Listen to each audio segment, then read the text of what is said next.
Before you get started, what if you could make even more money and get results even faster with dropshipping? First off, I want to personally thank you for getting your hands on the step-by-step guide to making money online with dropshipping. When you follow what's inside, you'll have your first dropshipping site up right away and start making money fast. But what if you could get going faster, like within hours from right now? And not only will you get results faster, but what if you could get better results and put even more money in your pocket? Although the guide you just purchased is extremely easy to follow and is written in a very step-by-step format, it's a proven fact that the majority of people out there are visual learners and learn best by seeing something being done. How do you learn best? Would you rather read a guide and apply what you learn, or would you prefer to watch a video or be shown to do something? Do you know that most people that buy text-based guides don't even finish them?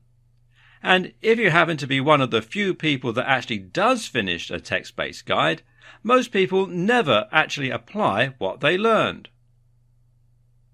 The bottom line is that most people that try to learn with a text-based guide just don't have the patience and focus to follow through and get results. But what if you could get comprehensive training that shows you exactly what you need to do to see success with dropshipping? Something that would take you by the hand and give you that next level of training that you need to make money daily with your new dropshipping business. And not just any old results. Faster and much better results. The good news is, today that's exactly what you get the chance to get your hands on. Introducing the video upgrade to the dropshipping guide that you just purchased. My number one goal is to help you start making money with your dropshipping store as quickly as possible. With dropshipping, the small details can be the difference between making 6 figures per year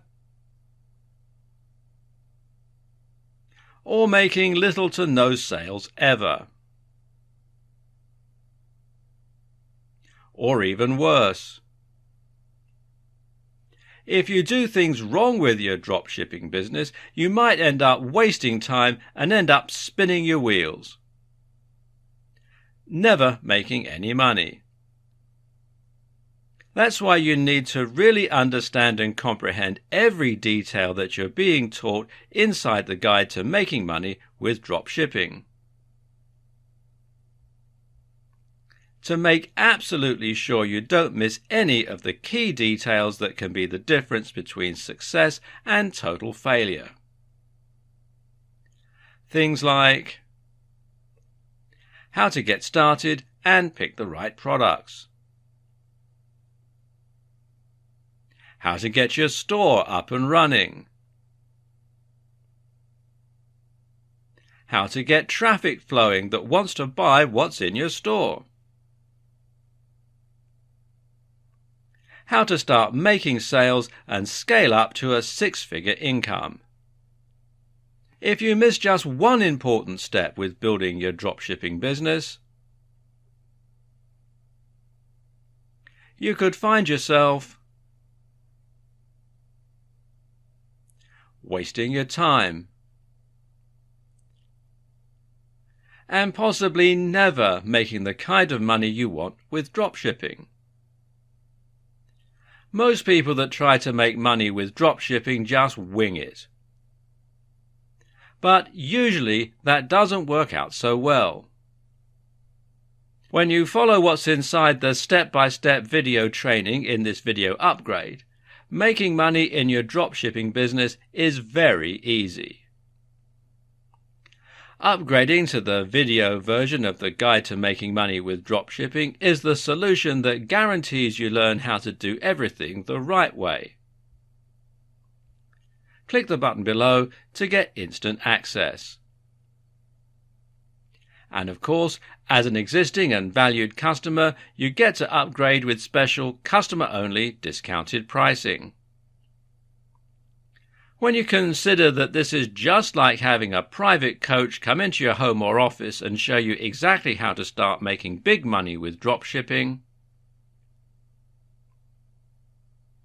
it will be easy to put a price of $500 or more on this upgrade. But you won't pay anywhere near that when you make the wise decision to upgrade today.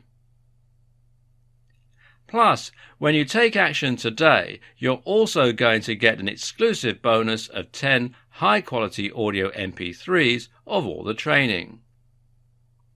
This makes it easy to learn on the go and get results quickly and easily. When you add the MP3s to the 10 high-quality videos that show you how to do everything with dropshipping to scaling your income up to a six-figure level, it's impossible to fail. Plus, you get to test drive the upgrade for the next 30 days with absolutely zero risk. If for any reason or no reason at all you're not 100% satisfied with what you learn inside, simply send me an email and I'll refund every single penny of your tiny investment. No questions asked.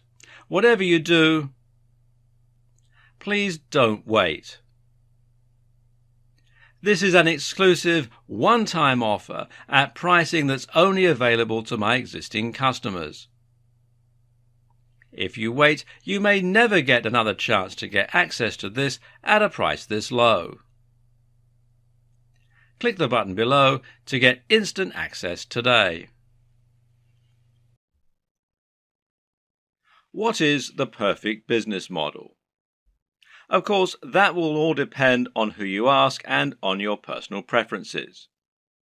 But it's definitely very possible to make an exceptionally strong argument for dropshipping. This is a business model that has huge advantages over selling your own products, over becoming an affiliate marketer, and certainly over making money from adverts. It has all the strengths of each and none of the downsides of any of them. This is a business model that allows you to work from home and earn passive income, while at the same time building a big brand for yourself and selling real physical products. So why isn't everyone getting involved in dropshipping already?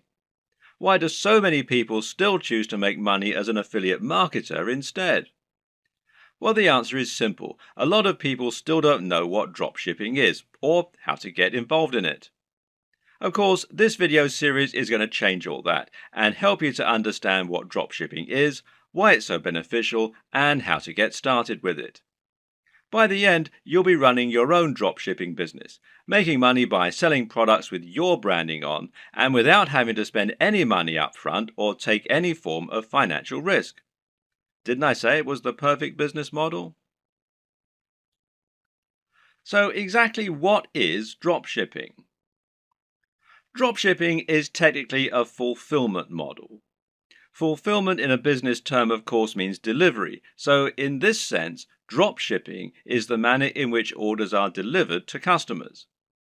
Normally, selling a physical product means that you need to buy numerous items and then sell them at an inflated price. The way you would normally do this is as a reseller. Here, you would buy wholesale items, inventory bought in bulk at a discounted price, and you would then sell it on at an inflated cost and keep the difference, and that's your profit margin. The problem with this model is you need to make a big investment in the stock, and then you have to deliver the products to your customers. This means you're taking a financial risk by ordering the stock in advance, and if you make zero sales, you can lose a lot of cash. You have to pay for the shipping and also handle all of the administrative tasks. You'll need to constantly take stock of your inventory and you'll need to refund customers for deliveries that don't arrive. In short, it's a lot to take on for an individual hoping to run a business from home in their spare time. Dropshipping changes all this because now the wholesaler is handling delivery and they don't require you to order in bulk. So simple. You list the items for sale in your online store just like you normally would, and then when a customer orders them, you pass that sale on directly to the wholesaler. They then send out the product on your behalf and make sure it reaches the buyer, and you get the money. This might sound very similar to affiliate marketing, but there are a few key differences. For starters, the amount of money you earn will tend to be higher than affiliate marketing. When you operate as a reseller, the usual pricing method is something called keystone pricing. Keystone pricing essentially means that the amount you're selling the product for is twice the amount you pay the manufacturers. This is one of the most common conventions for this type of business, and to all intents and purposes, dropshipping businesses are resellers. The other big benefit of dropshipping over affiliate marketing is that you don't have to mention the existence of the dropshipping business at all. In other words, the customer never knows that it's not you who's selling the product. You're not sending them to another website where they can check out and buy the product. You're just selling them the product as though it were your own and forgetting about it.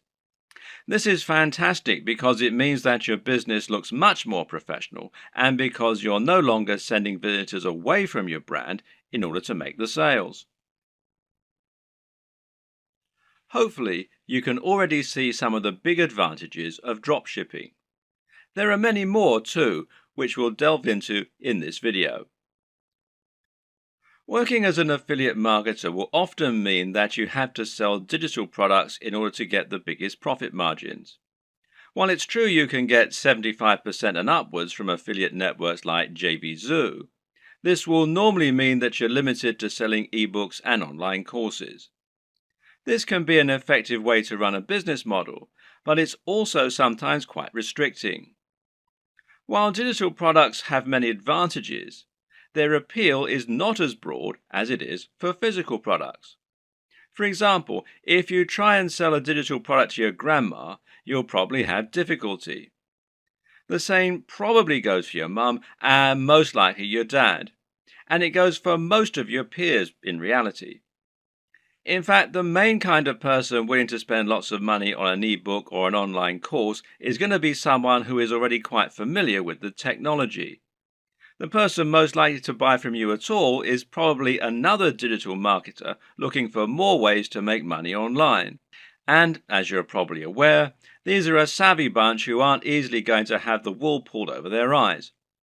That, and they've already had people online try to sell them just about every digital product in existence. How many times have you seen ads on Facebook for make money at home schemes? It's just a very crowded market with a very limited potential audience. Clothes, on the other hand, are something that you can sell to anyone. And then there's all the rest, stuff like technology, toys, or fitness supplements. Suddenly, you can sell things that average people really need, and that makes a massive difference. Another benefit of selling physical products is the huge amount of flexibility it gives you. We've already seen that you'll have a lot more flexibility in terms of the types of things you can sell, but of course this will also extend to drastically increase your flexibility in terms of the way you sell. For starters, you suddenly have pretty much limitless niches that you can choose from, in other words, industries.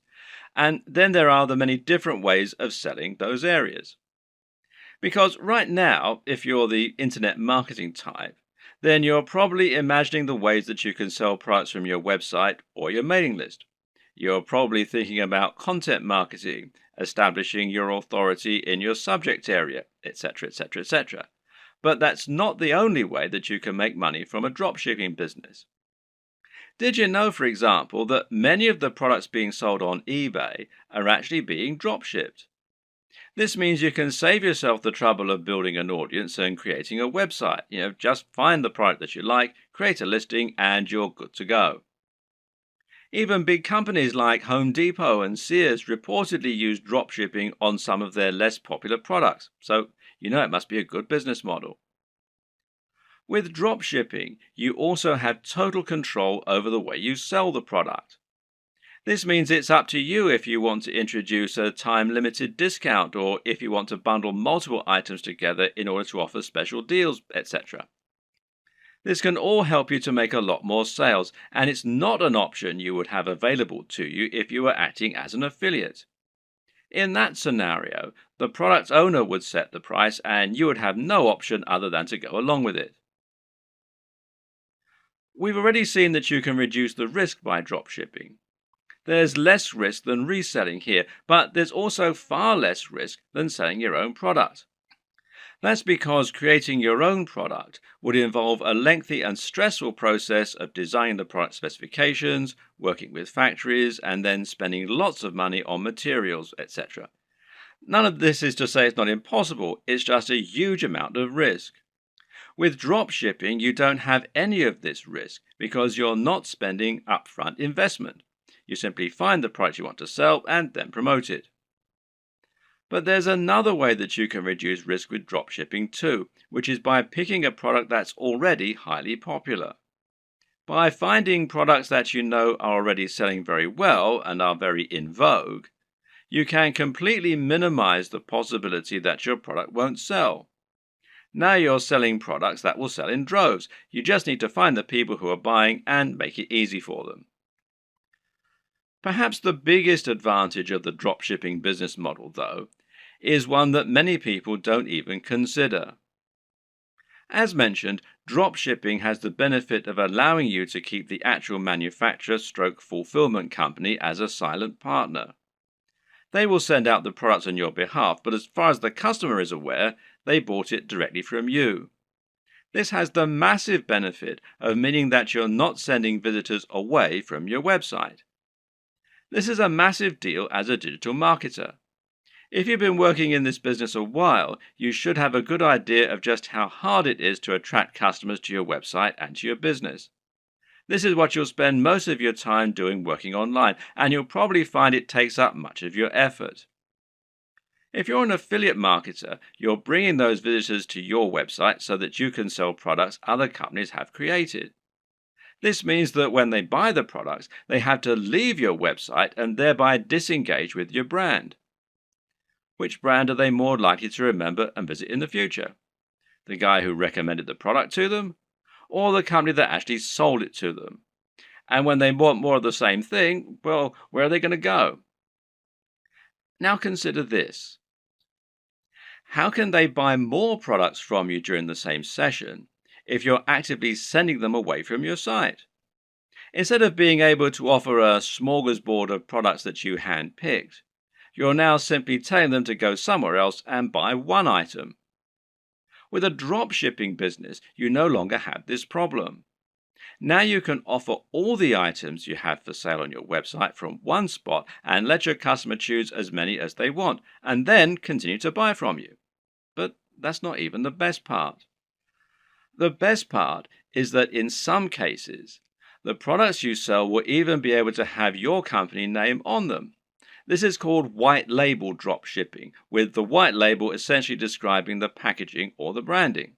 So let's say you want to sell a supplement like creatine for your fitness website. With a white label service, the product will be developed with packaging that literally consists of a pot and a white label attached. That white label can have your branding printed right on it, meaning that to all intents and purposes, this is now your own product. In many cases, you can even choose a blend of ingredients that will go into the product. In other words, if you're selling a supplement like a vitamin tablet, you can select all the vitamins and minerals yourself and then add your own logo. If you don't sell a single item, you've lost nothing. But if you sell lots, you'll be making a profit at the same time as building your own brand and your own market presence. The big challenge when it comes to drop shipping, though, is finding a drop shipper. This is very clearly a business model that has more benefits for the marketer, and so, of course, not everyone is going to be eager to offer their services. How do you go about finding a drop shipper when they're in such short supply? Well, there are a number of options, but with any digital business, we tend to prefer keeping things simple and cheap. In this case, the best place for you to start is by looking at websites that act as directories for dropshippers, wholesalers, and manufacturers. One great site that will do all this is Alibaba, which you'll find here at alibaba.com. Another good one is Worldwide Brands, which you'll find here at worldwidebrands.com. The latter is probably preferable, as this specifically features dropshipping companies and has a large number of advantages for dropshipping businesses. For example, you can use this site to make sure that you're dealing with the real wholesaler. What does that mean? Well, it means that you can avoid making the mistake of signing up to sell products that someone else is dropshipping to you, thereby scraping profit from you. This is a common practice and one to be careful of when you're just starting out.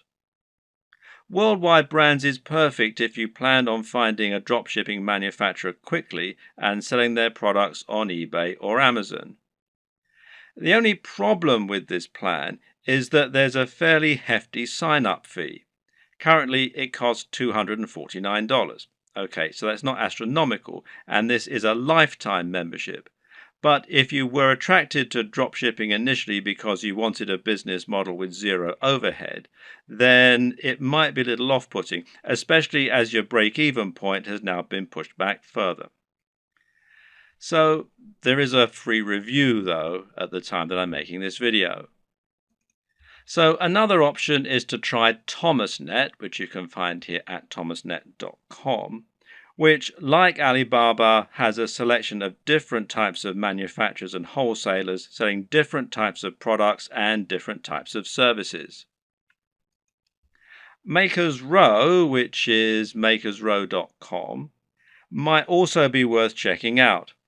Some other paid options include SaleWho and Dober, and a great free choice is Wholesale Central. Failing that, another good strategy is just to search Google. When you know the type of product you want to sell, just try searching for that product on Google with the word dropshippers and your location. So, if you're hoping to dropship clothing in the UK, then you can just search for Clothing Dropshippers UK, and you can see it brings up a whole load of different ones here. And one that I looked at earlier was this one, fashiondropshippers.com, which seems to do exactly what we want. Or perhaps you're looking for a white label supplement dropshipper in the US. In that case, we can search White Label Supplement Dropshipping US. And amongst a lot of the ones here, which you can see, one that we find is Vox Nutrition, which you can find here, voxnutrition.com. And it lets us do exactly just that. And it's pretty simple and straightforward method, and there are more and more businesses like this springing up all the time to meet demand. Vox Nutrition will handle formulation, production, and fulfillment on your behalf, making things nice and simple. The third and final strategy for finding your online dropshippers is just to contact the companies you like directly. Find manufacturers for products you'd like to sell and drop them an email. Better yet, try messaging them via LinkedIn or a similar avenue and see if you can get them to respond that way. This way, your message will stand out from their crowded inbox. You could even visit stores in person and ask the owner if you could have the contact details for the company that sold them X product. And this works better for smaller, privately owned stores, of course. If the company doesn't already offer the dropshipping services you're looking for, then just explain to them the benefits and why you would like the opportunity to sell their products in this manner. In many cases, they will acquiesce and you'll be able to start selling a product that other online retailers don't have access to. Another tip for finding manufacturers that you can email directly is to look on eBay. Search for a product you'd like to sell, and if you notice there are lots of people selling the exact same item, then this is a sign that they're using a dropshipper. It could then be a relatively simple matter for you to track down that original manufacturer and contact them so that you can try to do business with them yourself.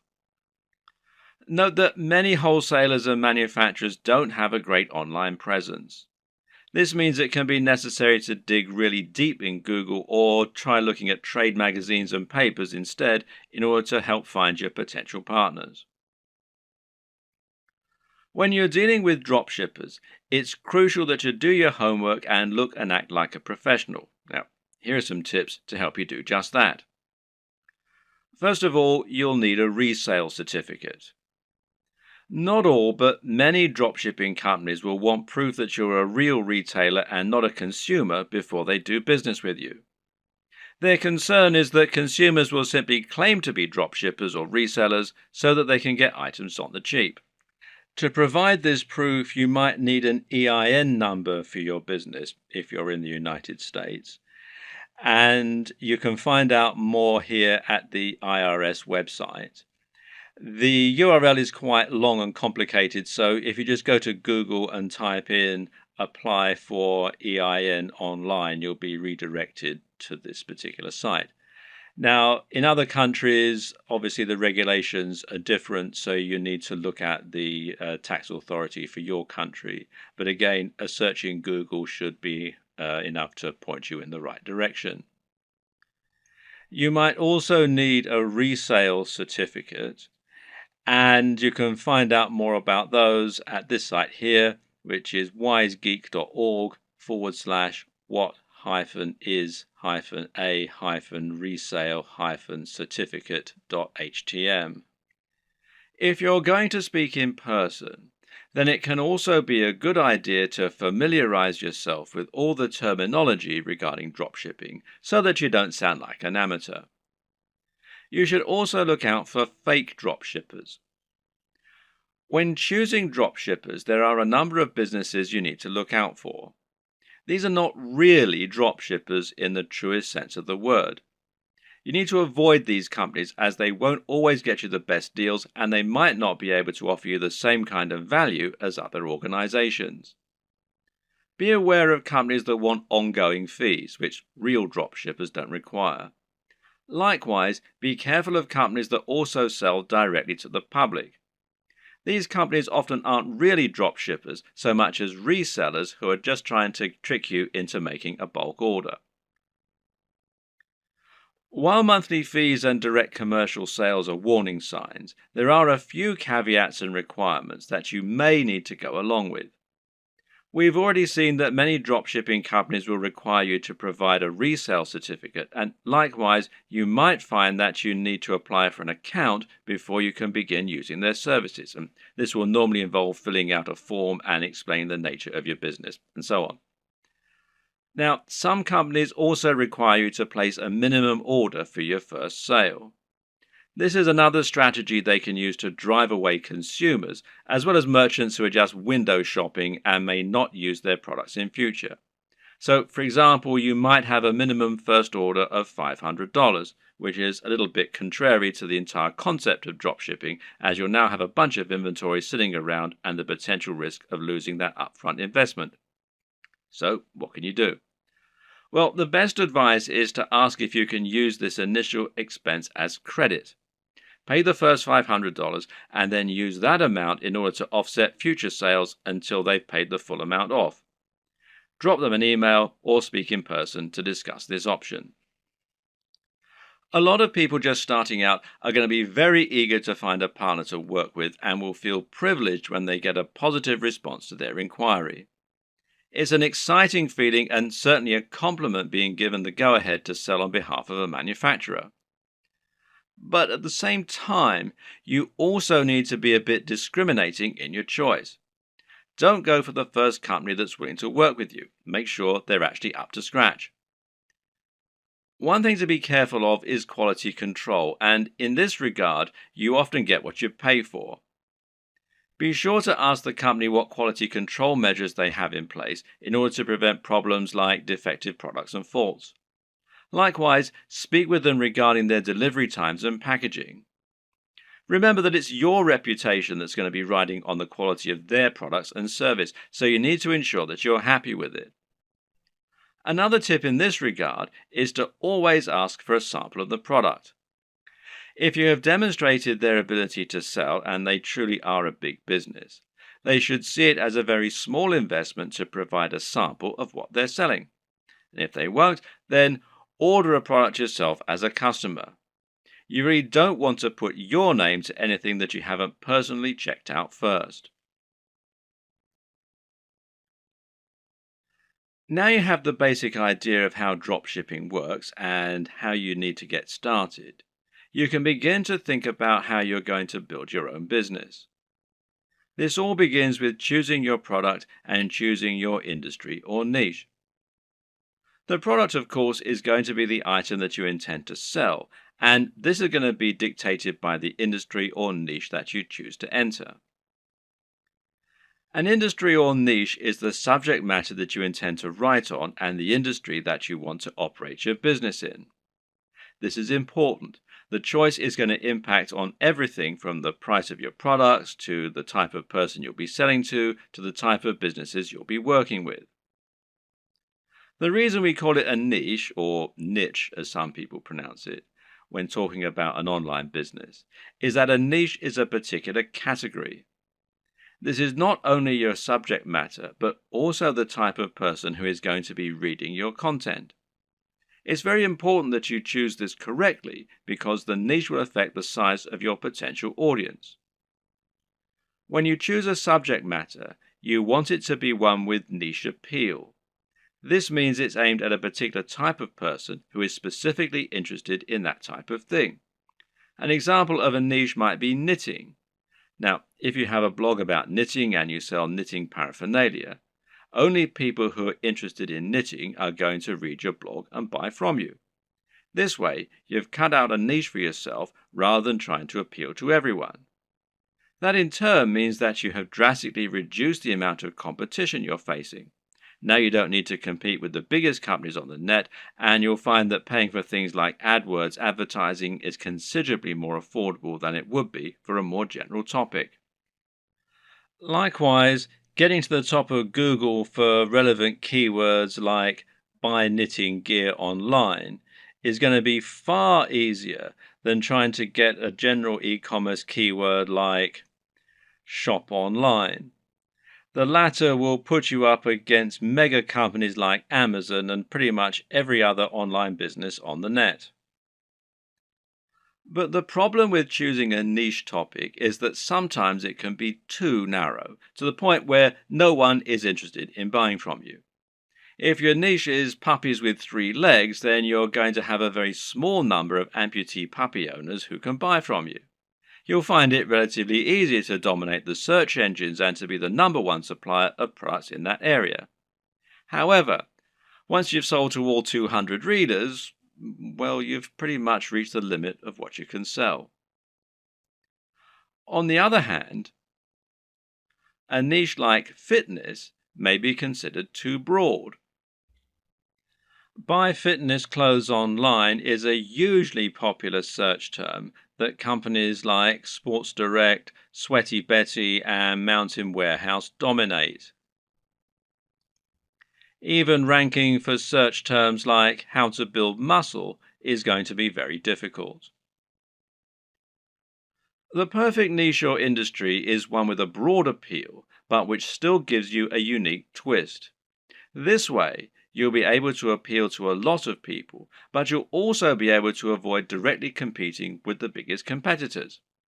This will also give you a better route to market, which is a term that describes any direct access you might have to your target audience. An example of a route to market would be a forum dedicated to the subject matter you're writing about, or an industry magazine. With all this in mind, how do you find the perfect niche for you? Well, there are a few things to consider. Now, a lot of people watching this are going to already have a blog or a website. In that case, the best niche is obviously going to be the one that you're already in. All you need to do is simply pick a product that your current readership will enjoy. You should already have their trust, so all that's left to do is to offer them products and explain how and why they can benefit from them. Then there's an area you're already interested in. This will often align with the last point, but you should always pick a niche that you find personally interesting. This makes a gigantic difference to the quality of the content you put out, to your ability to pick the best products, and more. Remember, as a blog owner, you're going to be required to write thousands of lines of content on this subject in order to demonstrate your expertise and to gain the trust of your voters. If you don't know anything about the niche, this is going to come across in your writing and you're going to find it a very dull job.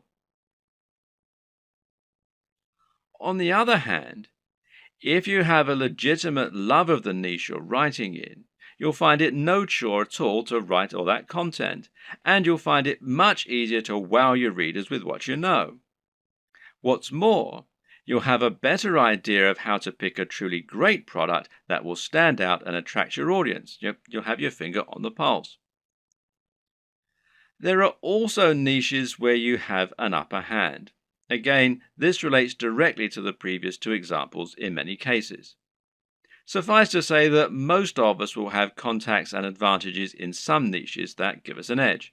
Perhaps, for example, you happen to know the owner of a very big fitness website or of a very big fitness magazine. Knowing this person will thereby make it much easier for you to get a cheaper advert or maybe even an article inside the magazine.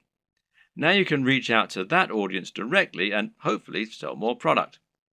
Have a long think about your list of contacts and friends, and then consider finding a product that will let you make the most of those advantages. If you look at affiliate marketing, digital products, and internet marketing as a whole, you'll notice that certain niches stand out as being far the most popular, and those are fitness, making money, and dating. Now, why are these the most popular niches? On the one hand, it's because they have the broadest appeal. But the biggest reason is that they offer the best value proposition. A value proposition is basically the way in which your business is able to offer value. This is the way that your products can change people's lives. What is the end result of owning your product? If you're selling a hairdryer, then what you're really selling is the convenience and dry hair. If you're selling clothes, then what you're really selling is the ability to feel good about yourself, to look sexy, and hopefully to thrive in your career and in dating as a result. This is what sells. Try and sell a book about cats and you're not really offering much beyond a few hours of entertainment. But sell a book about making money and you're selling a dream. By choosing a product that can really change people's lives, you're providing much more value, even if the manufacturing costs stay the same. Now, this lets you charge more and make more money as a result, and it basically comes down to the niche. In order to tick all these boxes, one strategy you can use is to target a sub-niche, a niche within a niche. An example of this is targeting a specific type of person within the fitness niche. How about fitness for the over 50s or dieting for the diabetic? You could even do strength training for martial artists. In this latter example, you've actually combined two separate niches in order to offer something truly unique and interesting. Now you have your niche. The next thing to do is to pick an actual product. From there, you can find the manufacturer to help you provide it. The important thing here is there should always be a clear synergy between your branding, your ethos, and your product. That is to say, you should have a real affinity with the product and be selling it as an extension of your mission statement. What you must not do is simply find the first product you can sell within your niche and then go out and try to sell it.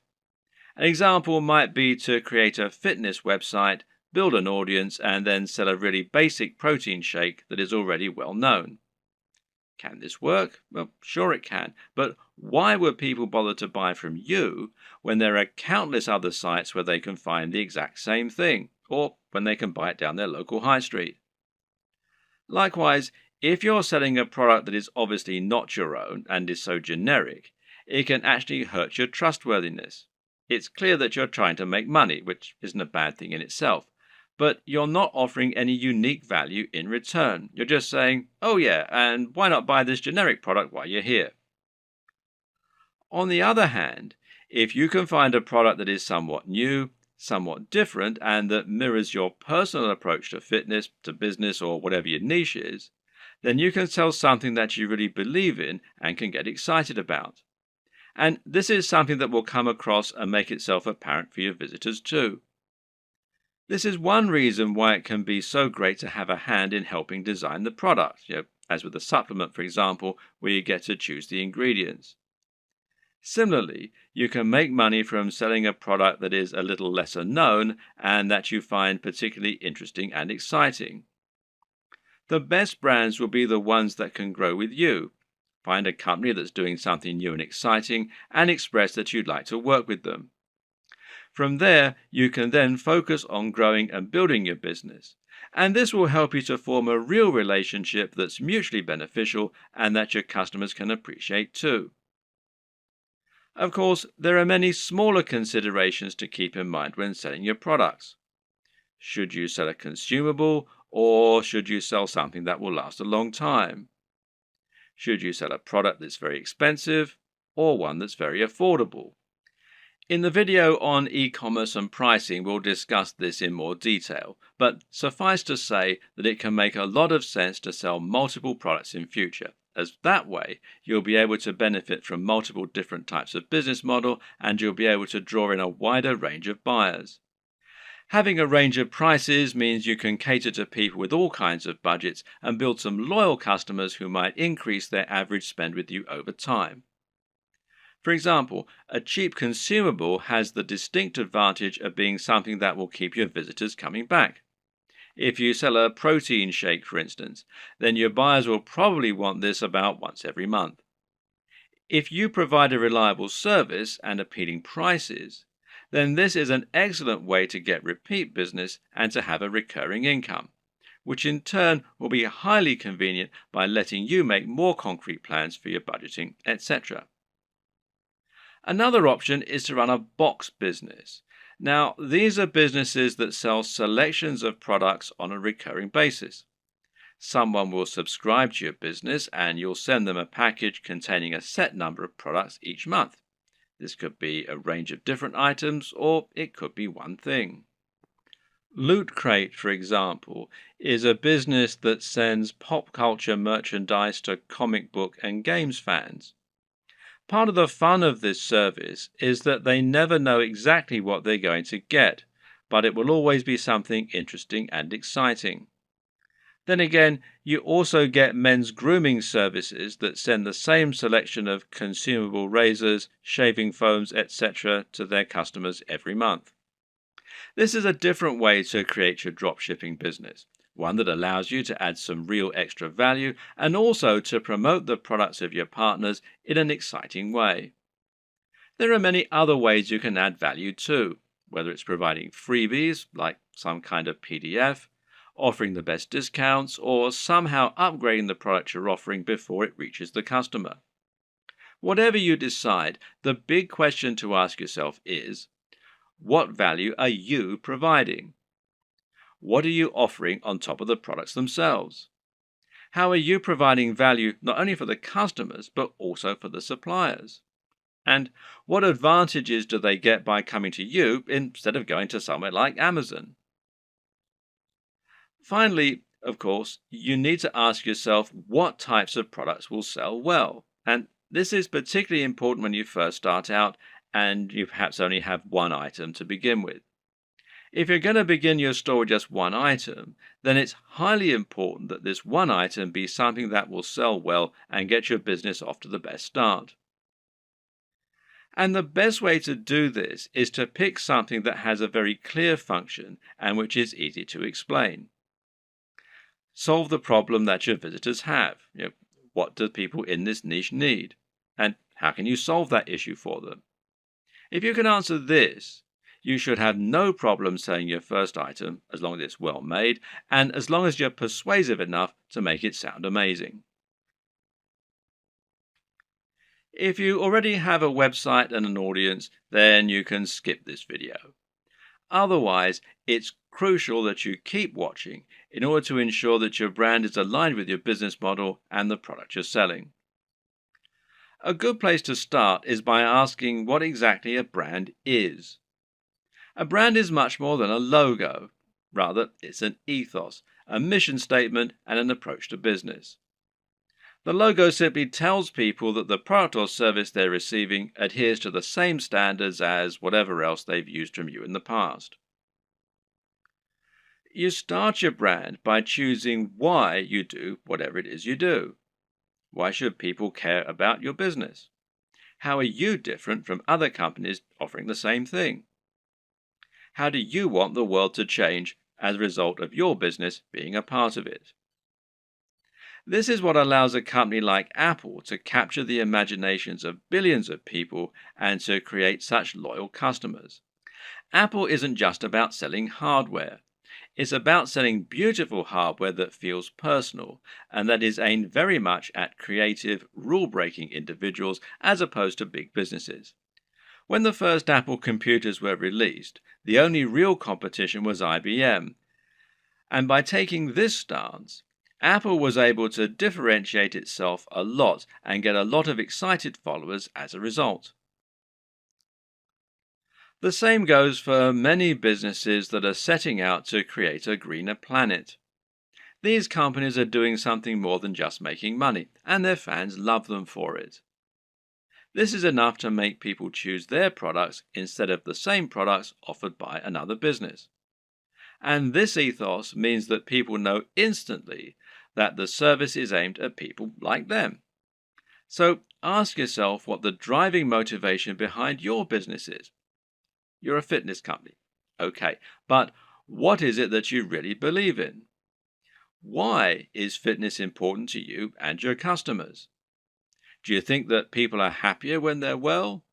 Do you want to help the average person to have a more fulfilled life thanks to a healthy lifestyle and diet? Or do you love the idea of becoming more powerful? Are you all about building strength and speed and challenging the limits of human potential? These two companies might sell the exact same product, but the way they go about it is completely different. And if you can convey this mission statement, then you'll find the right type of customer will go absolutely nuts for your brand. That's the kind of customer whose vision is aligned with yours. Now, don't try and appeal to everyone, because that will never work. Instead, try to appeal more to the right kind of person. One way to do this is through your logo and your web design. The objective of a great logo is to communicate what your business is all about. You're trying to tell people what you sell and why you sell it as soon as they look at your business. So, say your company was all about health and natural products. Then you might make a logo that had a tree on it or a heart, and it would probably be green in color and have an uplifting, healthy-sounding name.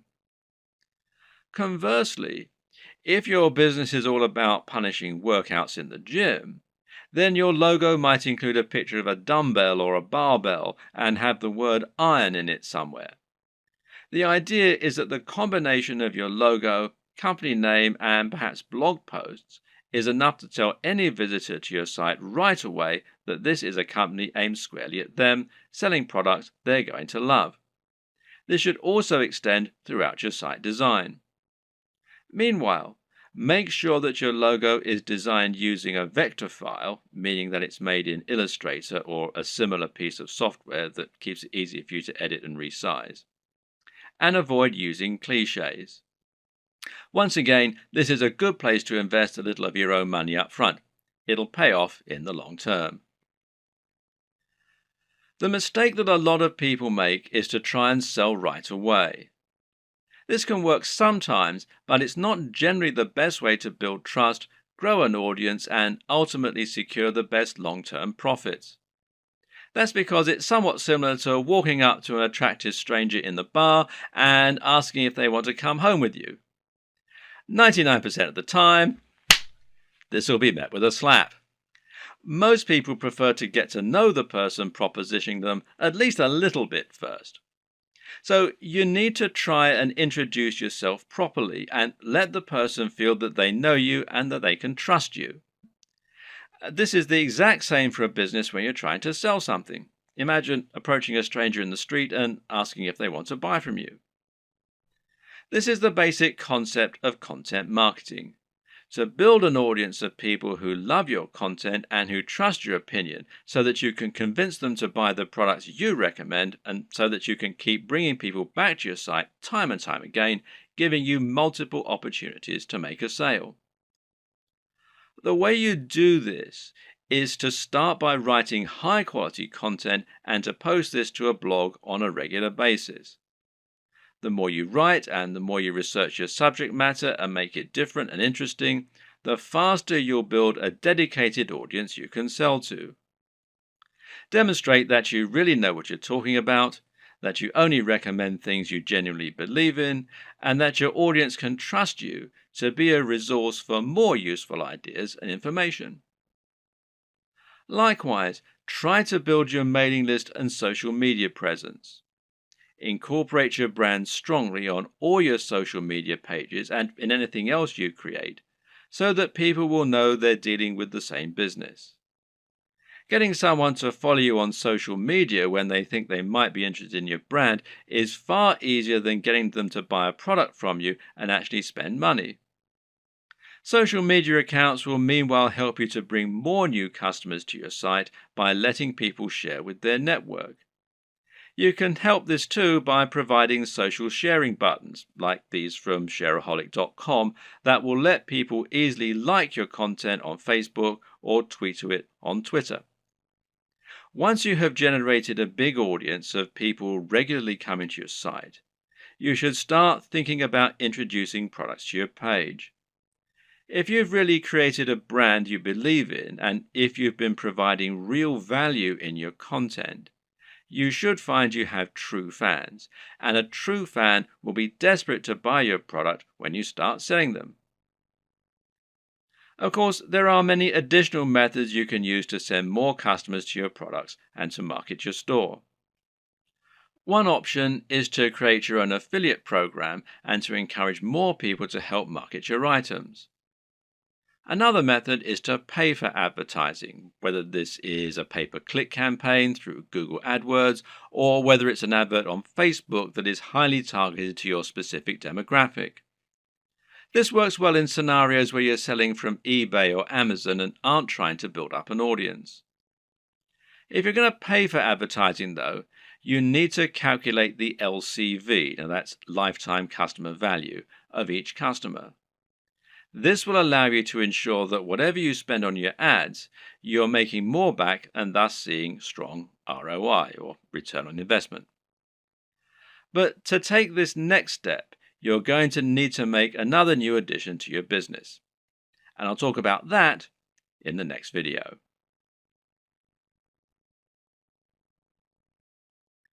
Once you've chosen your products and niche and built an audience, the next step is to create your own e-commerce store. This is an online storefront where you can show your different items and encourage sales.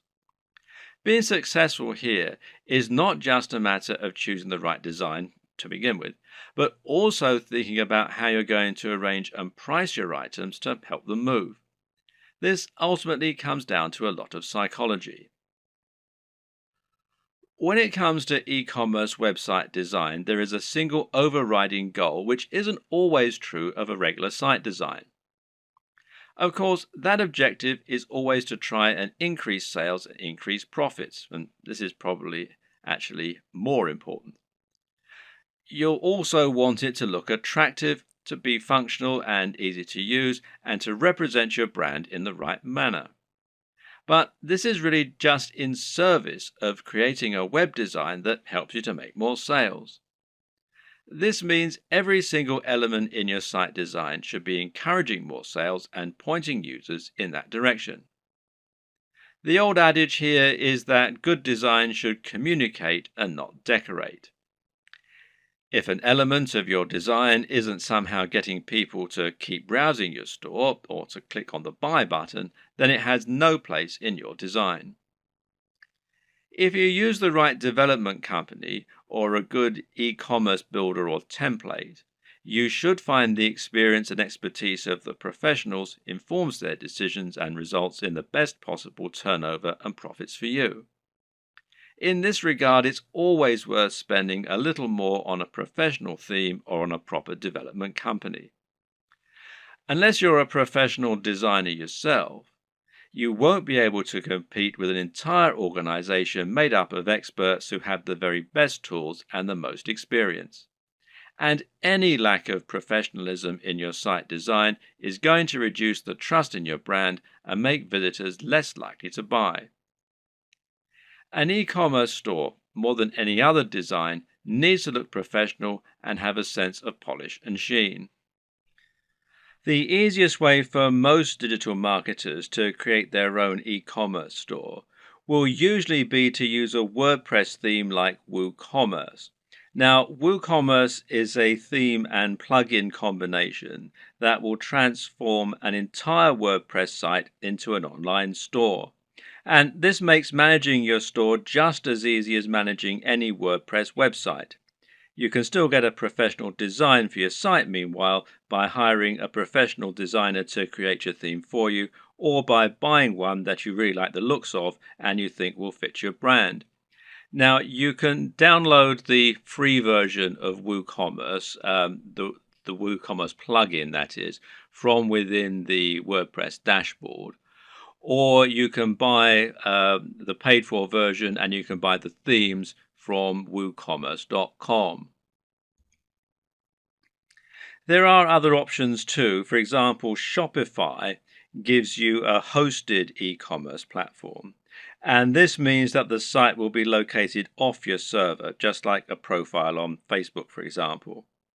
You then send your customers to that page where they can shop through your multiple products. And this can help make things a little easier and simpler to run. But it does ultimately mean that you lose a little of the freedom and flexibility that comes, with terms of your website design and how it all looks and how it all works, etc.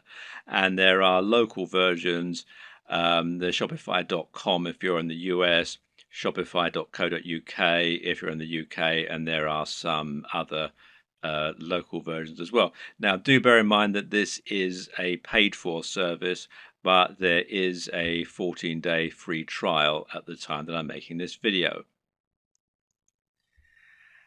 Either way, through choosing a well-known platform such as one of these, or Magento, which is magento.com, or BigCommerce, which is bigcommerce.com, will mean that you can find a large amount of support, free themes, plugins, and more that will help you sell. And some of these features can be incredibly useful, such as the ability to add widgets right there on your blog that promote your top items, for example. So don't steer away from the big players. Using these methods will help you to generate more sales by having a professional looking and performing website. Nevertheless, it's still always useful to understand the theory and principles behind it so that you can continue to implement best practices yourself, especially when it comes to aspects that fall outside the realm of design, such as price. Now, here's how the right combination of pricing, positioning, and design can help to make your items sell more effectively. And the first is contrast. Now, contrast can of course be aesthetic, and making choices such as using red buy buttons against a white background is a great way to make a particular element stand out and get more clicks. And this also comes down to color psychology, but we won't go into this right now. The other type of contrast refers to the way that you position items next to one another, with the objective being to place expensive items next to cheap ones. Why? Because this makes the cheap items appear even more affordable and the expensive items appear to be even more premium. Now, let's say you have a $10 tie next to a $50 tie. Someone who wants the very best tie might be all the more impressed by your premium offer, knowing that it's 5 times more expensive than the cheapest product.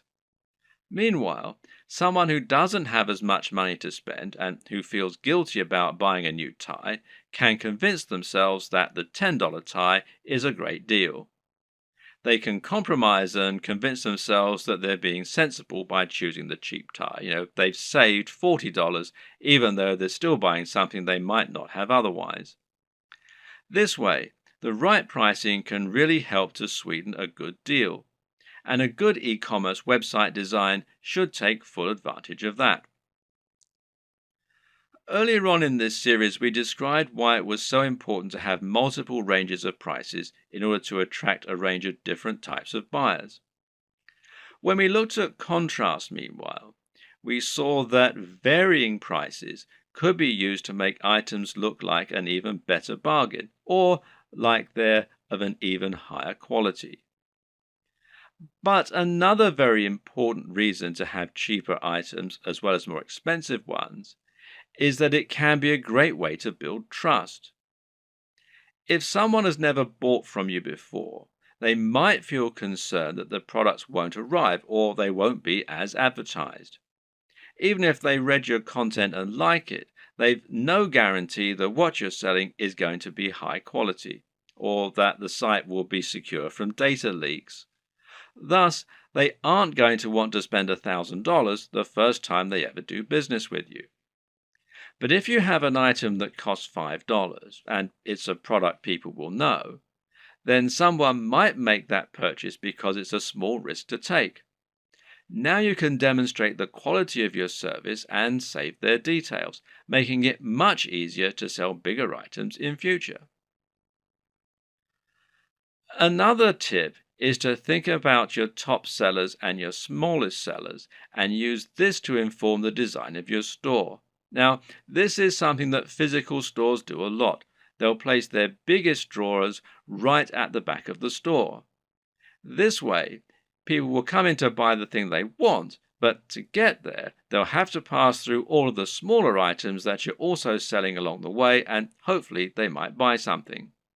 Meanwhile, if you have items that aren't selling at all, then you can find inventive ways to make the most of it. Packing it in as a free incentive, for example, or selling it at a very discounted rate is a way to bring more people to your online store. This is less important for a dropshipping business model, of course, though, as there's no downside to being left with excess stock. What's important to consider when looking at an e-commerce website design is that in order to make a sale, you'll have to overcome certain psychological barriers. This is actually often the most important step in making a sale. These psychological barriers include such things as customers not wanting to spend any money and not being bothered to go through the process of checking out.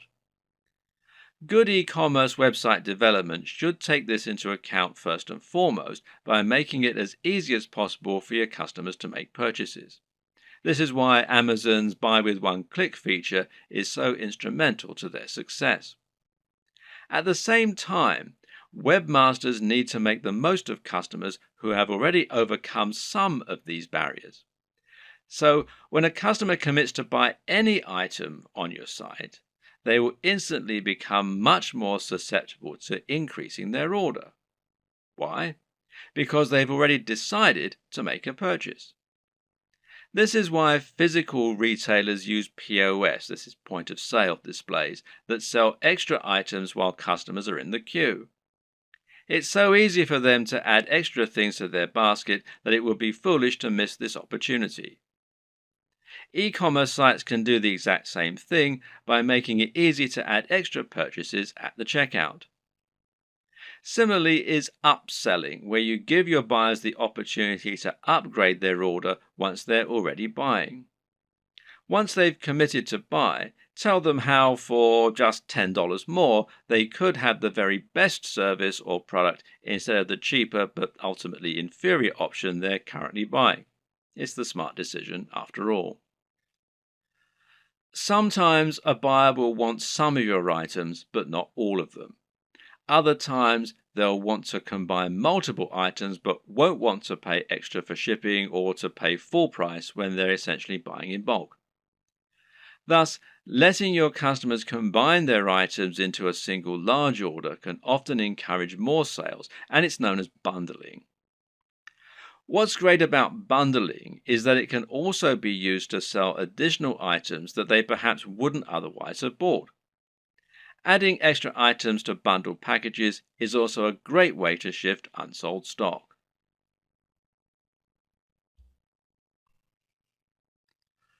One aspect that can help you to boost your sales is so big and important that it needs its entire own video. And that's your persuasive writing. This is what you use to sell your individual items in their store listing, but it's also what you use on a sales page to promote items that are of a particular high value and that you really want to shift. The first and most important tip is to capture the attention of your readers as quickly as you can. This means you should use a bold statement, perhaps capitals, and you should address the reader directly. Now you can get the body you want, and that works much better than a quick workout for burning fat. Asking a question is also a common and effective method because it forces the reader to engage with the text by thinking about the answer. Hence, are you sick of feeling tired and unfit? The problem with this, though, is it can seem a little too obvious as an in-your-face marketing technique. An even better strategy, then, is to use a narrative structure for your opening. In other words, structure your text like a story. That way, people will want to know what happens next, and the text will seem inherently much more interesting. This is true because we're so used to reading stories. We've been listening to stories for centuries, and as a result, they're always an effective tool for getting people to listen.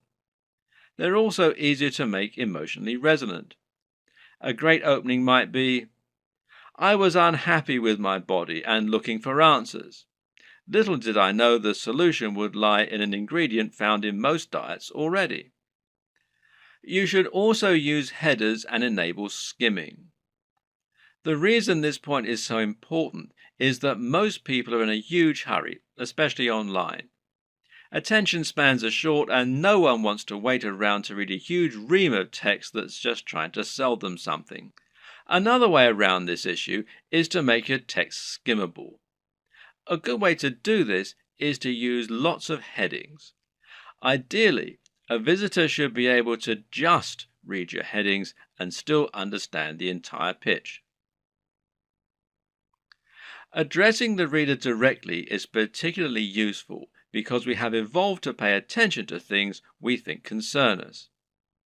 At the same time, though, you should also take this further by thinking of more ways that you can use to make your text personal. In particular, this means using a personal interest story.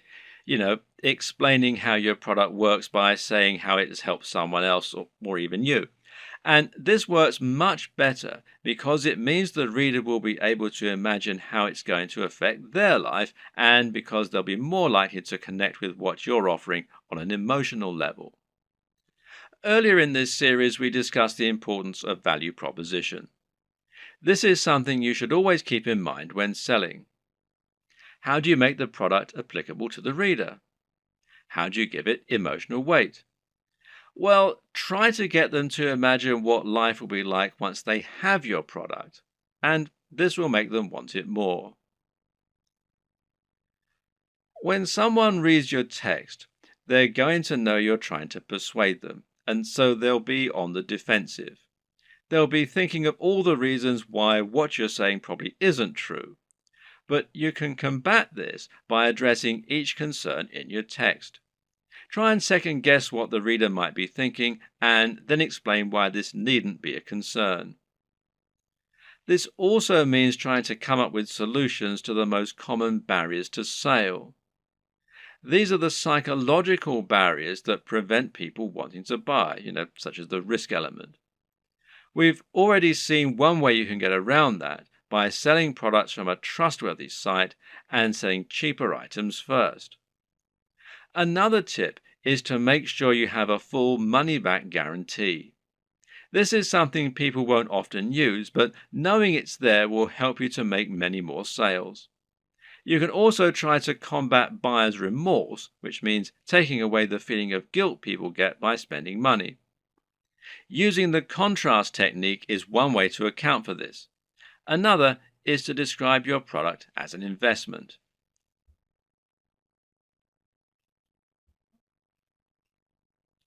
Ultimately, the best way to start building your dropshipping business is to start by selling a product from your site and then to experiment and grow from there. The exact strategies you use are going to depend usually on the nature of your website, your audience, and your goals. It's up to you to find your way, to see what works, and to tweak and evolve your business over time. Hopefully, this video guide has given you all the tools you need to get started. You should now have a strong idea of how a dropshipping business works and how to get started. And you should now have a grasp on how to encourage products to grow, how to choose items that are likely to sell, and how to find the right market and audience for what you're selling. Once you begin selling physical products to your audience, you'll unlock the kinds of profits that you just can't get as an affiliate, and all without taking any significant risks or spending much money at all. And I wish you every success.